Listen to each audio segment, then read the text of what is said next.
नमस्कार दोस्तों, यह वीडियो उन लोगों के लिए है जो हर बार कहते हैं मेरी किस्मत खराब है। जैसा कि आप जानते हैं, अक्सर इंसान इसी चिंता में जीवन गुजार देता है कि मुझे अच्छी नौकरी कैसे मिलेगी, शादी कब होगी, धन कैसे आएगा, कर्जा कैसे उतरेगा, जीवन यापन कैसे होगा आदि ऐसे प्रश्नों के उत्तर देते हुए श्री गुरु ग्रंथ साहिब जी कहते हैं, माँ के पेट के जल में उस प्रभु ने हमारा 10 द्वारों वाला शरीर बना दिया, यानी 2 कान, 2 आँख, 2 नासिकाएं, एक गुदा, एक लिंग और एक तालु खुराक दे के माँ के पेट की आग में वह हमारी रक्षा करता है। देख हे मन, मालिक ऐसा दयालु है। इसका भाव यह है कि माँ की पेट की भीषण गर्मी में भी परमात्मा उस जीव का पालन पोषण करता है। कछुआ पानी में रहता है, उसके बच्चे बाहर रेत पर रहते हैं। ना बच्चों के पंख है कि उड़ के कुछ खा लेना, कछुए के थन है कि बच्चों को दूध पिलाए। पर हे जीव, आत्म मन में विचार कर देख, वह सुंदर परमानंद पूर्ण प्रभु उनकी पालन करता है। पत्थर में कीड़ा छुपा हुआ रहता है, पत्थर में से बाहर जाने के लिए उसका कोई रास्ता नहीं, पर उसको पालने वाला भी पूर्ण परमात्मा है। श्री गुरु ग्रंथ साहिब जी की इस वाणी से हमें यह शिक्षा मिलती है कि जिन परिस्थितियों में रहने की जीव सोच भी नहीं सकता, वहां भी परमात्मा अपने पैदा किए हुए जीवों की पालन कर रहा है। तो हम काहे को डरे, सब करतार ठीक करेंगे।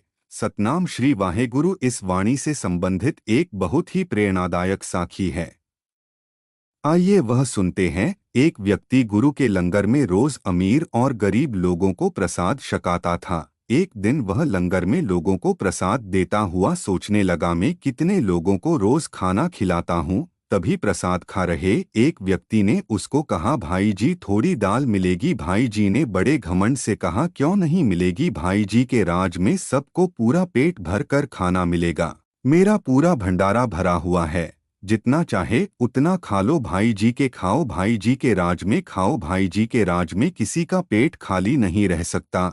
एक दिन वह सो रहा था, उसके सपने में गुरु जी आए और बोले, आज एक जरूरी काम है, चलो मेरे साथ। गुरु जी उसे एक बहुत ऊंचे पहाड़ पर ले गए। वह इतना ऊंचा पहाड़ था कि वहां सांस लेने में भी मुश्किल हो रही थी। चारों ओर बर्फ थी, ठंड के मारे भाई जी की जान निकली जा रही थी।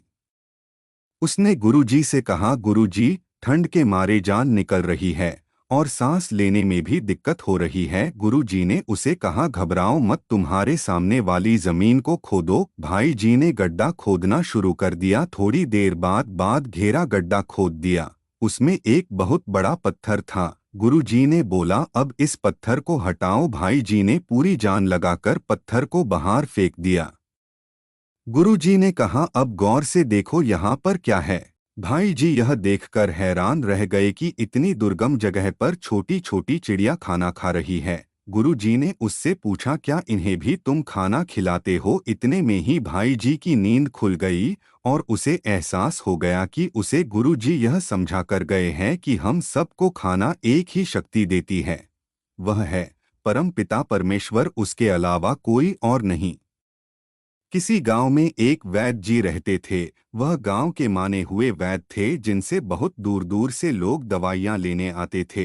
एक दिन गुरु नानक देव जी भाई बाला और मर्दाना के संग उस गांव में पहुंचे और विश्राम करने के लिए एक वृक्ष के नीचे बैठ गए और सत्संग करने लगे। गुरु जी बोले, हंसना कब है वह भी तेह है, रोना कब है वह भी तेह है, सुख की घड़ी आएगी वो कौन घड़ी है, वह भी तेह है। दुनिया का यह ताना भाना लिख दिया है, वह भी तेह है। भाई बाला और भाई मर्दाना दोनों उपदेशों को बहुत गौर से सुन रहे थे। भाई बाला बहुत शांत स्वभाव के थे, परंतु भाई मर्दाना गुरुजी से हर उपदेश की गहराई से जानकारी लेना चाहते थे। तभी मर्दाना एक मक्के का दाना तोड़ गुरुजी के पास लाया और कहा, अब बताइए इस मक्के के दाने को कौन खाएगा। गुरुजी कहने लगे, मर्दाना यह दाना तुम्हारे पेट में नहीं जाएगा। तो भाई मर्दाना ने कहा, गुरुजी कैसी बात करते हो, दाना मेरी हथेली पर है, मुझे भूख भी लग रही है, तो फिर यह दाना मेरे पेट में क्यों नहीं जाएगा। तभी मर्दाना दाना खा लेता है और थोड़ी ही देर बाद उसकी तबीयत खराब होने लगती है और उसे लेके उसी वैद्य के पास जाते हैं। मर्दाना कहता है, वैद्य जी मुझे सांस लेने में दिक्कत हो रही है। वैद्य जी पूछते हैं, क्या खाया था तुमने? मर्दाना ने कहा, मक्के का दाना। तभी वैद्य जी कहते हैं, वही दाना तुम्हारी श्वास नली में चला गया। और उस वक्त मर्दाना जोर जोर से छींकने लगा और वो दाना बाहर आ गया। जैसे ही दाना बाहर आया, उस दाने को मुर्गी ने खा लिया और मर्दाना तुरंत ठीक हो गए और गुरुजी से माफी मांगी। इसलिए दोस्तों, कभी भी अपनी किस्मत को नहीं कोसना चाहिए। जो किस्मत में लिखा है वो तो होकर ही रहेगा, उसे कोई नहीं बदल सकता।